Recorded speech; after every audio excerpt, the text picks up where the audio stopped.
Hey everybody, this is Amelia Vogler, specialist in energy medicine and your host in the Energy Magazine exclusive interview series. Today, our guest is Joette Calabrese. Joette began her studies in classical homeopathy in 1986 and has practiced since 1997. She's studied with world-class homeopaths. She's authored through a variety of outlets, her own weekly blog, which you can find at joettecalabrese.com/blog. We'll put it in the text below here. In the Homeopathy Journal for the Weston A. Price Foundation and the Liberation Wellness. She has sat on the honorary board of the Weston A. Price Foundation, having won numerous awards for her continued work for the foundation. Prior to moving to teaching only, Joette has worked with tens of thousands of mothers and grandmothers, and you can visit her website at practicalhomeopathy.com to listen to her podcasts, read her blogs, or tune into her Facebook events. So Joette, thank you so much for taking a couple minutes and talking with me today. Yeah, it's my pleasure, Amelia. I see your echinacea back there. Is that from your garden? Yeah, well, my little flower. Yeah. Yeah. Flower. It grows wonderfully here. We live down in North Carolina. So I really, really appreciated, being sort of a young, but maybe not as young as I look, woman. Really appreciated your article for Energy Magazine.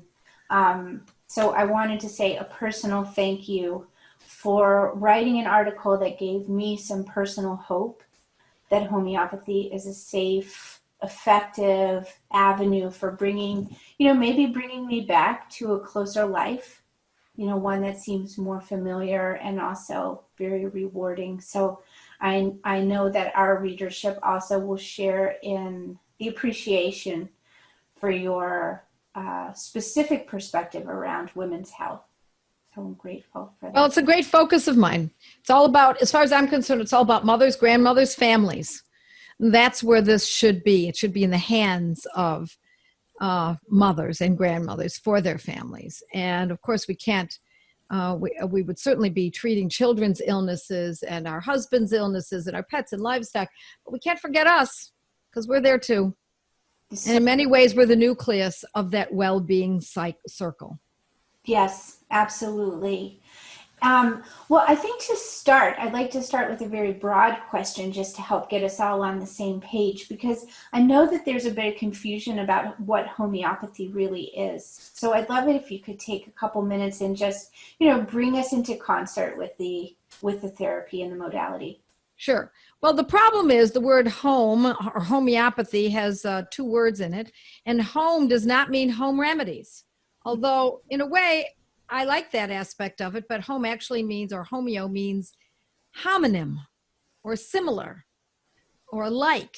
And then the second part of the word is pathy, which means pathology, of course, or illness. So similar illness is really what the meaning of it is. And so a lot of people have confused it with holistic. And a lot of times people say, well, I use homeopathy, and I ask them what it is, and they're talking about vitamin C. No. It's different than that. Homeopathy is a very specific medical paradigm. It's regulated by the FDA. Not that we hold that in the highest regard these days, but nonetheless, it was actually, the FDA was begun by a homeopathic physician back in the 1940s, because these medicines are actually medicines. These are not herbs, they're not vitamins, they're not supplements, they're not essential oils. They're specific medicines, and they pretty much all look the same. They're little white pills. Mm-hmm. And so the medicine that the meaning, let's go back to the meaning of the word homeo and pathy, similar pathology. It means that if we get a substance that can cause a condition such as poison ivy, and we got it and made it into a tincture, that would mean we'd have to pick the leaves, put them in an alcohol base, let it sit for a fortnight. That's the basic botanical method. Let it sit for a fortnight, then decant it. Now we've got a tincture of poison ivy. But in homeopathy, what we use that to start, but we dilute it. Now, this is done in a homeopathic pharmacy, regulated again, internationally, nationally, etc. And it is diluted And it's diluted and diluted and diluted. Between each dilution process, it's succussed, which means it's hit on something soft on the outside and hard on the inside, and it releases the molecules so that they can be brought to their best place, is a good way of putting it, I suppose. And so we dilute, for example, 30 times to the 100th power. So if you see something that says Rhus tox, RHUS, second word tox, 30C, it means that they've gotten poison ivy and diluted it, because Rhus tox is the Latin word for poison ivy. They've diluted it 30 times. C means to 100, if you remember algebra, to the 100th power. It's highly, highly diluted. So what good is that stuff? I mean, is that just for now? Do we just use it for poison ivy? No, actually, it's not the first medicine we use for poison ivy, because that would be exact pathology. We're looking for similar pathology. So instead, we would use Rhus tox 30C for something that acted like poison ivy, which would be, for example, chickenpox or another kind of herpes outbreak. It can even, believe it or not, be used for arthritis, usually osteoarthritis, but it has many, many, many abilities. But the one that makes the most sense to most people is that's pustular, the pustules, such as in poison ivy, as it also in chickenpox, that are itchy, that cause restlessness, that lasts a certain amount of time, et cetera, et cetera. That would give us the basic idea of what poison ivy would cause.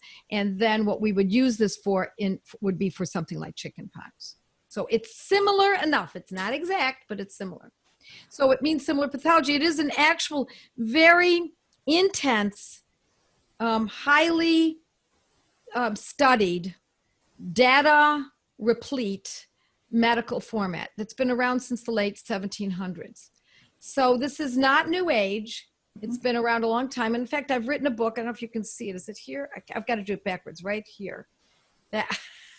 On the history of homeopathy. And the book is basically a photo essay of all of the hospitals in the United States that were homeopathic hospitals. They were the stalwart hospitals, the stalwart buildings of many of our great cities, particularly in the Northeast, but all over the U.S. And in New York, I think there were 6 homeopathic hospitals. These were big hospitals in which the doctors were medical doctors and homeopaths and nurses were medically trained in homeopathy. And in my hometown of Buffalo, New York, we had 3 homeopathic hospitals. And so that is the medicine that was used up until about the 1940s, 1950s, around that time. Go ahead.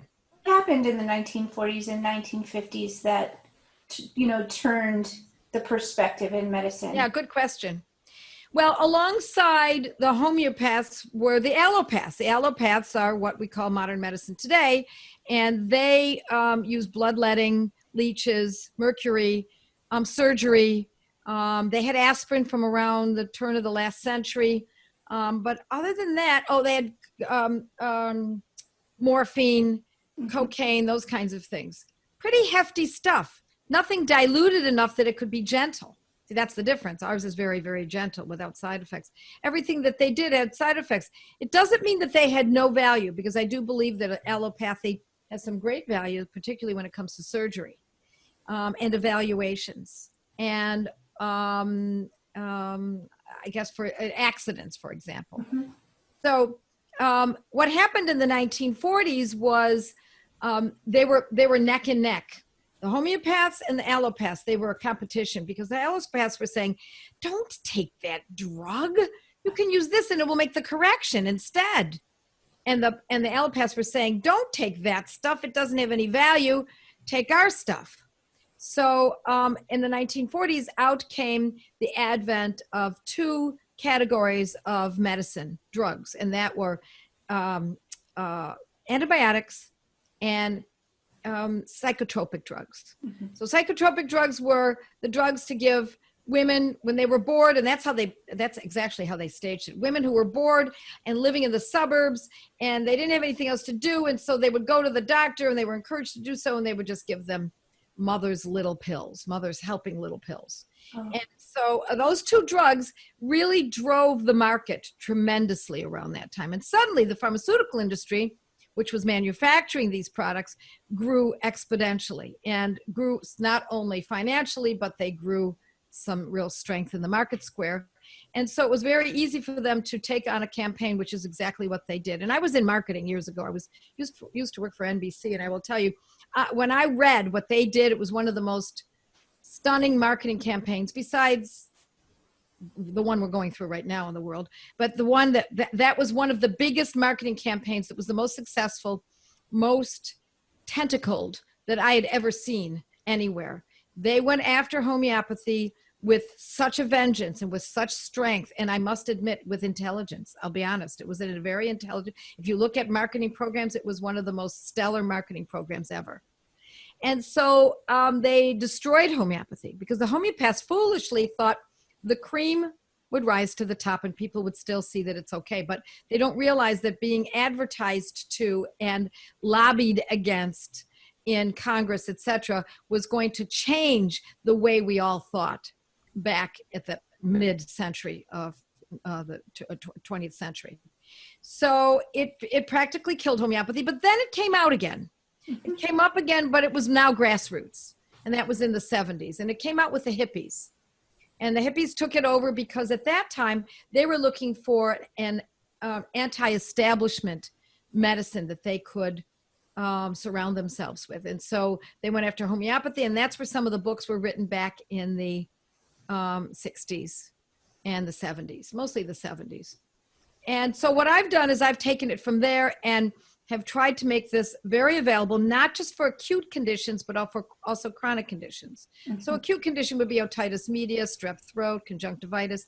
A chronic condition would be irritable bowel syndrome or ovarian cyst syndrome, or et cetera, et cetera. We could keep going with it. Allergies, food intolerances, et cetera. So my focus is to teach families how to treat those kinds of conditions as well as the acute conditions. Yeah, go ahead. Where would you say the line is drawn between working with your family at home and having to go and see a homeopath, a professional? You know, what sort of things do we need to be aware of? Well, if you're just starting out, then, and there's a chronic condition and you've learned about how to treat that chronic condition on my blog, because I do teach that here and there. And I've been authoring this blog for 11 years, every single week, never failed. And I'm always giving you exactly the name of the condition, the remedy, the potency, and how frequently it should be used, plus a little story. So it gives you an idea of a typical case. If you're successful in it, then by all means, fait accompli, you're done. You know, that's exactly what we want.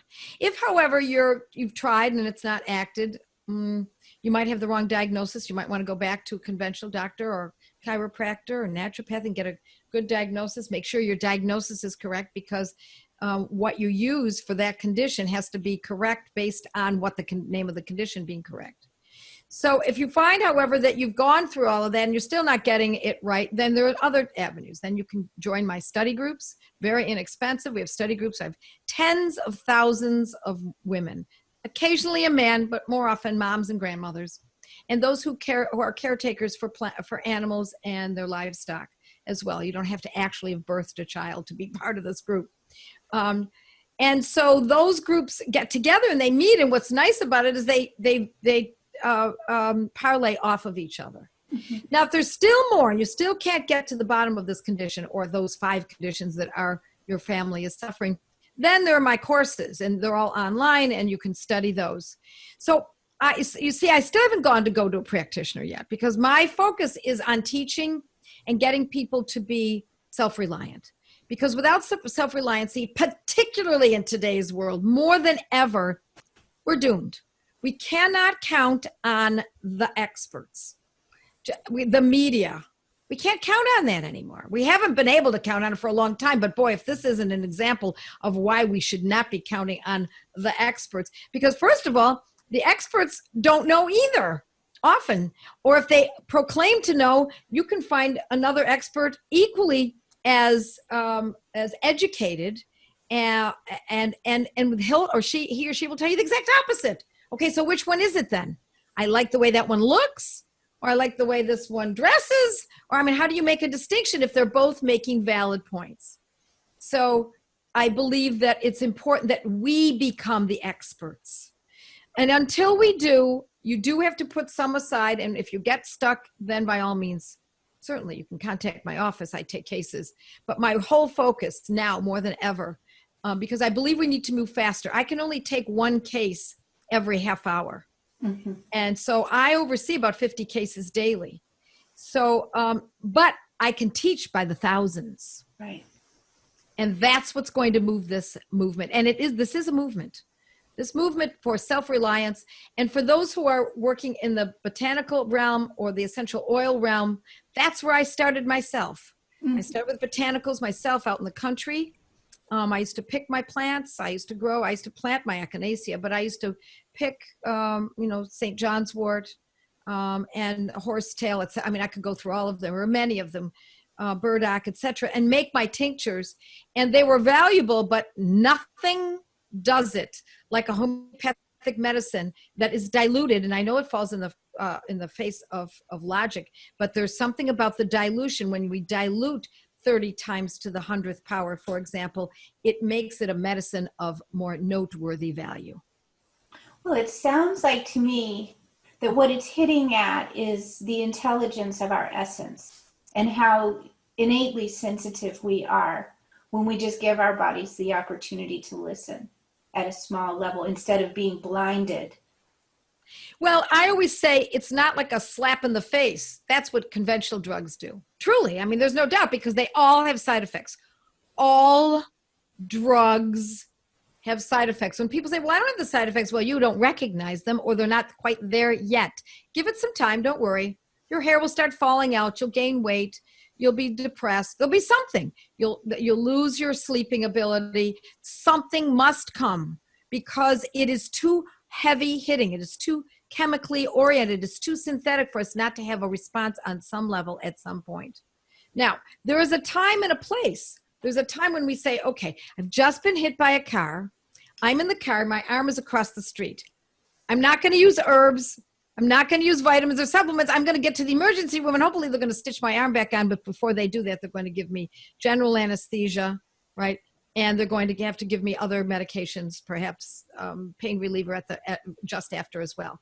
But short of that, when we're talking about chronic conditions like ovarian cysts or menarche that's difficult or dysmenorrhea or menorrhagia, any of these female conditions, the drugs that are used, look at the side effects and just count on that being your life in about 2 years, 5 years, 10 years, depending on your age and your susceptibility.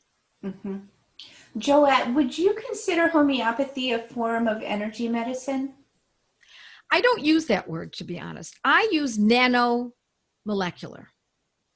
For the longest time, I used the word energy medicine, but I don't think it quite touches it. When we understand that these are molecules that are very, very, very, very, very, very small, but they still exist. And now more than ever, I like to use that term because we have microscopes that are showing us that this actually exists. They can actually see the molecules, the nanomolecules of what the original substance was, even though it was diluted 30 times to the 100th power, or even 200 times to the 100th power. I just used that 30 as an example originally, or even 1,000 times, etc., to the 100th power. I see. And so I'm wondering just about, how it works in the body. You said it. You said it perfectly, Amelia. There's a natural ability in all of our bodies to make the corrections. Uh-huh. So if a child gets sick and the child gets a fever, I say, get your kid high. Leave him, let him get high. Let him get a high fever. That's a very curative aspect of the disease. The fever is not the trouble. The condition is the trouble. It's not even that much trouble because kids are supposed to get fevers. They're supposed to get childhood illnesses. We're not supposed to treat it with a synthetic drug. So what that fever does is it naturally cooks off the condition. It kills the microorganisms, the viruses, and then the body just naturally comes down. And this is all part of the natural mechanism that we were born with. Our body is intended to do that. So it's the same thing. You eat bad chicken, you start to vomit, maybe you get diarrhea, to go to a doctor and get something to stop the vomiting and stop the diarrhea is a very foolhardy thing to do. Instead, we can either let it go or use homeopathy. And even in the child's case, we can use homeopathy, and it gently stimulates the body's natural ability to make the correction that comes naturally in our human DNA. Mm. How do you know when you're dosing correctly, or how, I'm sure the study groups and the materials, the books help you identify which treatment is the best treatment, but how does the dosing work when it's so small? You mean, what is the action of its use? Is that what you're asking? How does it work? And then how do you know if you have enough or not enough or too much? All right. Okay. Well, it harkens back to what we just talked about, and that was it stimulates it politely. Remember, slap across the face with the conventional drugs, synthetic drugs. This politely stimulates gently the mechanism that would automatically happen on its own eventually anyway. Now, in certain circumstances, it will not happen on its own. There are certain circumstances in which the child has had far too many antibiotics, and now they have food intolerances. They're in their 30s. They got food intolerances. They can't eat bread. They can't eat gluten. They can't have dairy. They can't have salicylates. They can't have et cetera, et cetera. Will the person be able to come out of that? At that point, now it's been overstimulated the wrong way for too long. But in general, the body does have the ability, and particularly in acute situations, which is why I like to use those examples, we see that more overtly. So the body has that natural ability. What homeopathy is doing is stimulating it on, I suppose you could say, on an energetic level.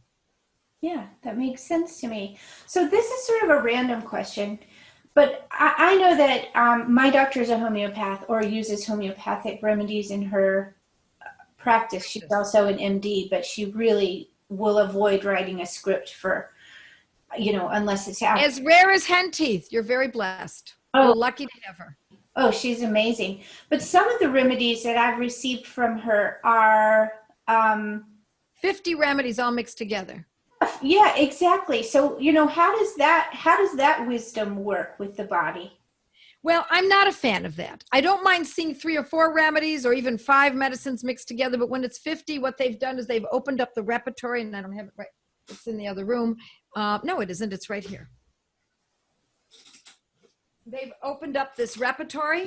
And they've looked up, the manufacturer of the remedy, they've looked up, let's say, headaches, and they've look at here, there's 70 remedies that we could use for headaches. Let's take the top 50 of them and throw them in there, and let's see what sticks. That's not the way we want to choose the medicine. The better way would be if it's only 4 or 5 medicines and it's manufactured by the most commonly known pharmacies, such as Highlands, Boron, Washington, Hahnemann, OHM, Helios in England. There are many others, but those are the main ones. They will indeed give you, let's say you're looking for something for restless legs. You can actually find one that says restless legs, and then you purchase that, and it's got the top 4 to 5 medicines, homeopathic medicines in it, and that will likely act, but it's short term. So it's a different method. Yeah, and the ones I get are probably not 50, but there's a couple in there. So a couple is okay. I think a couple is good. Yeah. Ours comes from somewhere in Germany. But okay. They really work. And I really am very curious about homeopathy because it's so effective. And one of the things that I think you said but didn't say when you were talking about empowering through education and training was that this is safe. This is safe, so safe that you can empower people to make their own choices. Well, I always say that it's relatively safe because anything can have detrimental aspects to it. So, for example, let's say someone believes very strongly that they have hypothyroidism and they start using the medicines that I discuss on my blog for hypothyroidism. And the reason they've come to that conclusion is that their hair is falling and they're gaining weight. And they're absolutely convinced. So they start taking the medicines that are specific, homeopathic medicines specific for hypothyroidism. And now they start getting palpitations. And now their hair's falling out even worse. Or things are starting to go wrong and they're gaining more poundage. And they say, well, the remedy didn't work. It went the opposite way. And I say, well, tell me what your thyroid numbers were. What was your TSH? What was your T3, T4? And it turns out they never had it tested. And upon testing it, there was no problem in the first place. So when we use the wrong medicine for a condition, then it will cause trouble. It's not permanent trouble. You stop using it, it gently just falls away, or you can antidote it. And I teach how to do all of that. But yeah, there is anything we put in our system that's extrinsic is potential for a problem. Drinking too much water, taking too much salt, eating too much chocolate, all of those are fine as long as we know what we're doing. Right. Swimming is a very smart thing as long as we know the rules. We don't go out in the middle of the ocean during a storm. But swimming itself is intelligent as long as you follow the rules. Sure. Well, what are some of your favorite resources that you can offer people who are... Well, my blog, I think, is a great resource because it's free, for one thing. And really, on my site, it is a therapeutic index of sorts. And if people don't know what that means, it means whatever your condition is, you write that in, and it will show you the blogs that I've written regarding that subject. And then what the medicine is, what potency, what frequency. But even outside of my site, you can just use my name, Joette Calabrese, thyroiditis, or Joette Calabrese, lymphedema. Anything that you think is something that you want to find out about, because I've written for many other blogs, and I've authored that column in the Weston Price Journal for 11 years, and I've been doing this for a long time, so there's plenty of information that I've given out there. So that's one resource that's free, and it's an excellent place to start. Excellent, because you're not putting any time, you're not putting any money into it, and it's all a learning process. Joette, what would you say to people who are curious? But I'm thinking about conditions such as weight gain, weight loss, some big umbrella terms that might have a lot of other things going on, contributing to the manifestations of the constitution of the body. So how would you help people navigate kind of choosing the language for their conditions in the moment? Well, for weight gain, there's more to it than simply weight gain. And everyone who would be looking that up, I'm sure would know. There could be thyroid problems. It could also be history of antibiotics. Antibiotics just change the gut in such a profound way that it's gobsmacking how intensely that will change someone's complete structure of who they are on many, many levels. And to be honest, unfortunately, who hasn't had antibiotics? Right. Now that when we have our children, when you have your children, or if you're a grandma and you're helping your daughter or daughter-in-law, do everything you can in your power. And that's where homeopathy comes in again, to keep that child off of antibiotics at almost any cost, unless it's a life-threatening situation. You know not what to use homeopathically. But for otitis media, really? Tonsillitis? Really? That's like shooting a mosquito with a bazooka. It's far too extreme for the problems that can result in that. And one of them can be obesity. The third one, of course, is hormonal, not just thyroid hormones, but also female hormones, food intolerances. So what I'm always looking for also can be emotional, and it can be, in some cases, it can be all of those things. Right. So we don't have to find just one arena. It can be all of those. Mm-hmm. So we broke up for a second, Amelia. Did we get it? Did you get that? Yep. Perfect. I see you're frozen now, though. Yeah. Okay. We broke up. I'll say it again. Okay. So it can sometimes be a concert of all of those conditions. It can be the thyroid after just having given birth, so it's female hormones. It could be food intolerances. It can be having had even one round of antibiotics can sometimes trigger obesity in some women, and emotional. So it can be sometimes all of those. So then we have to break that down. Mm-hmm. I wish I could say there was one for obesity, because if there was, I'm always watching my weight. I'm always very careful about it. And if I knew one homeopathic medicine that would cover everything, although I do talk about one that helps a good number of people, it has never helped me personally, but it has helped others, and it's on my blog. So if you look under weight loss or obesity, under my blog, you'll find a medicine that people have responded to me and said, yeah, it's really helped me.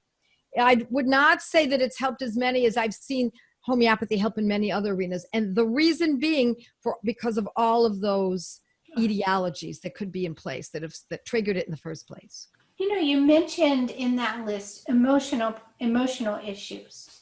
And so we haven't really talked too much about, the constitution of the body that might be changing in relationship to emotions or thought habits. But it sounds like homeopathy also has benefits in those areas as well. Mood, perhaps, is that?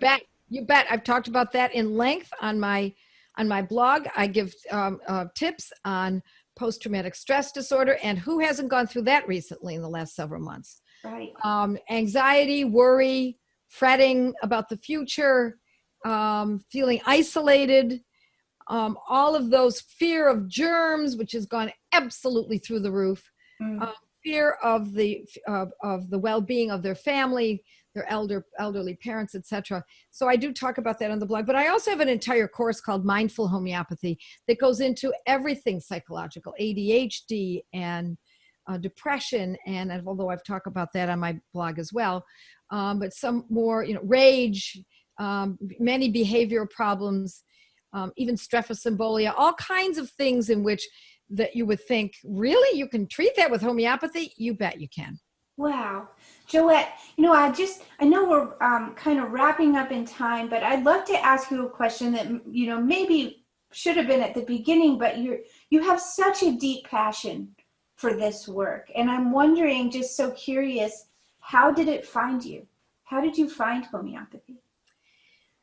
Well, I'll try to make this into a briefer story than it really is. But when I was pregnant with my first child, that was 33 years ago, I was questioning whether or not, I knew I did not want him to ever have antibiotics because I had had so many of them and I had been so adversely affected by them.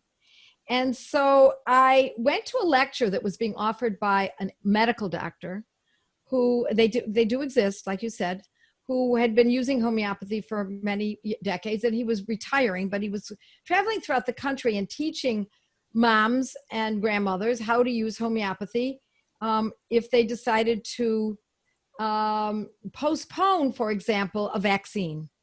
And in those days, there were not as many vaccines as there are today that are mandatory. Mm-hmm. So what do you do about childhood illnesses? What do you do about this or that, chickenpox? And in those days, there was no vaccine for chickenpox. And so I went to his lecture, and I was absolutely, my head completely was turned around. And up until that time, as I said, I'd been using botanicals, essential oils, and I wasn't buying essential oils in the US. I couldn't find them. I bought them from France. So things were a lot harder in those days. It was difficult to find organic foods. And so I was just astounded by what he was saying. And he showed the data, which was fascinating. For every childhood illness there was homeopathic medicine that had been shown to be efficacious over the decades and centuries. So by the end of that lecture, I purchased a kit from the foundation that was supporting his lecture series. I bought a homeopathy kit that had, I think there were 29 remedies in the kit. I still have that kit. It still works, believe it or not, from that long ago, 33 years ago. And I bought a simple homeopathy book. And around that time, as I said, I was pregnant with my first child. I was interviewing the pediatrician. I don't think he thought that, but that's what I was doing. And I wanted to find a pediatrician who would understand that I would like to be able to employ something more holistic in my approach, should my child get otitis media, fever, whatever. And also about the potential of postponing some of the vaccines till the baby was a little bit older. Well, I should have noticed, there was just a roll of the eye, and I should have noticed at that moment that this was not the guy for me. And so let me say parenthetically, if you're seeing a pediatrician or any kind of doctor who rolls their eyes or gives you an argument about what you want to do, fire that person and find someone good. And do it. Don't even think twice about it. You want someone who's in your court. You want a doctor or chiropractor or naturopath or functional MD who is speaking your language. Otherwise, what's the point? They're just going to argue with you. And they also, unfortunately, in these days, have the ability to call in social services if you don't agree with them. So you don't want to ever get into a conflict with a medical doctor or their physician's assistant. All right, so let's get back to that again. So then the next time I went to go see this doctor, I had already had my baby, and he was 6 weeks old. He was perfectly healthy. It was a natural birth. I was home within a few hours of giving birth to him. No episiotomy, nothing, no drugs, nada, zilch, gorgeous birth. So I brought the baby in at 6 weeks old. He was fully nursed. I ate only organic, had been eating only organic for many years before this. So everything was pure and good in this little guy's life. Mm. And I brought him in and trotted the nurse and plunked something in the baby's mouth. I said, "What the heck is that?"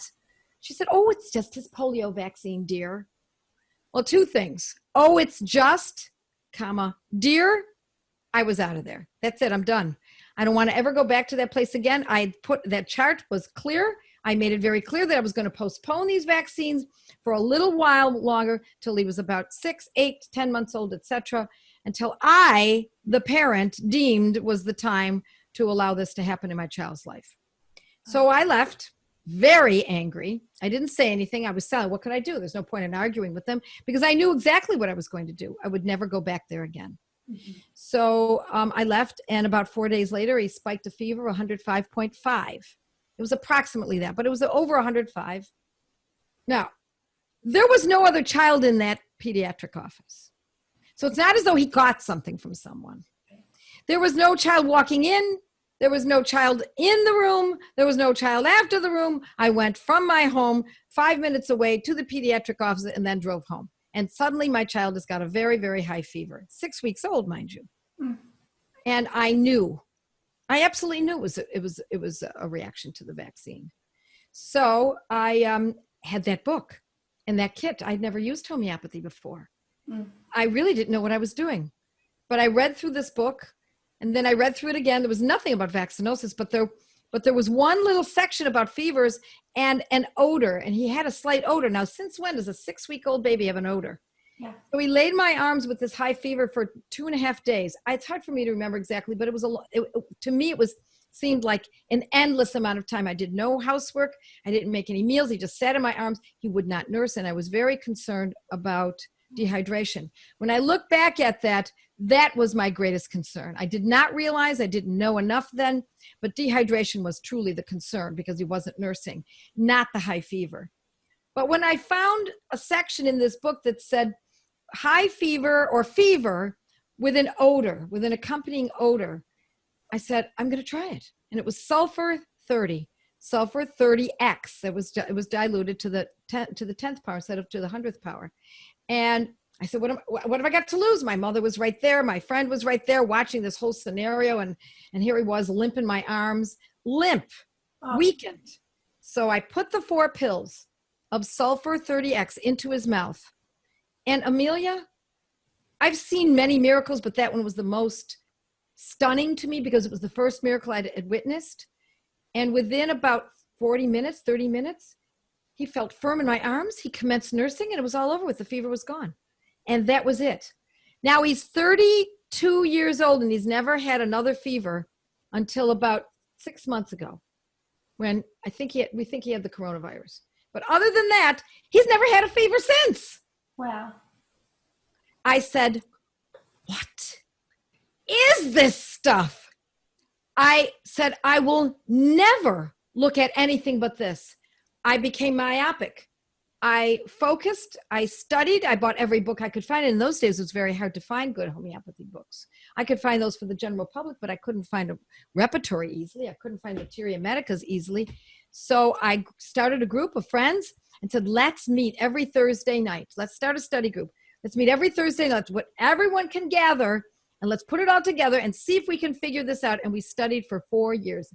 Every Thursday night. We never missed a Thursday night. Wow. Even when it was Thanksgiving, because Thanksgiving's always on Thursdays. You get to eat too. And so with that's why I started study groups for mothers. Wow. Because I saw the value in consolidating our thinking, consolidating our resources, consolidating our experiences, which is huge. because my child had this, but someone else's child was older and had shin splints. And this child had restless leg syndrome. And this one had a husband who was suffering from irritable bowel syndrome. And so with all of that, we consolidated our ideas and put it all together and used our books in homeopathy. And 3 of us have been using homeopathy professionally ever since. That's extraordinary. Isn't it? One's a midwife and the other one is a homeopath like I am, a teacher. Wow. And we're still all friends. We all live in different parts of the country now, but we still stay in touch from time to time. That's what a wonderful story. And there's something about that story and that reminds me also of I don't know if I'm going to language this quite right, but homeopathy also seems like a bridge that we can step on to be part of a greater good. And hearing your story with your friends, like this idea that we really do need to be in community with Yes. Yes. You can't do it alone. I mean, you can do it alone, but it's too pokey. If you want to expedite this, if you want to rocket this into your life so that it becomes who you are, and this will start to identify you. If you have an identity now and you want to use this, count on this being another identity, and this will be a big one. Oh, Joette, thank you so much for your time today. I so appreciate this conversation. And my pleasure, Amelia. Any other resource that you can think of? We've talked about your blog, your study groups, but in your courses, you've got kits, I believe. Yes, and I also have a Materia Medica. Let me get that out too. Here's my Materia Medica, which is all of the medicines that we use. Not all of them, but most of them. Most of the top 100 medicines are in here. And then I give these courses. I have so much information available. A lot of it is inexpensive, and even more of it is free. That, to be honest, I think that anyone who goes to my site and uses them will be busy for a long time. Thank you for being. Yeah, I'm gonna do something very dangerous here. So hold on. Oh, I'm going to say, I want to put a flame under you folks. Learn homeopathy. All the other methods are very good. Homeopathy trumps them all. Use this method, and when you get a couple of good ones under your belt, not unlike what I did for my infant son, then pass on the torch to your friends and neighbors and relatives. I love it. Oh, that's great, Amelia. God bless all of you. Thank you. Bye now. bye.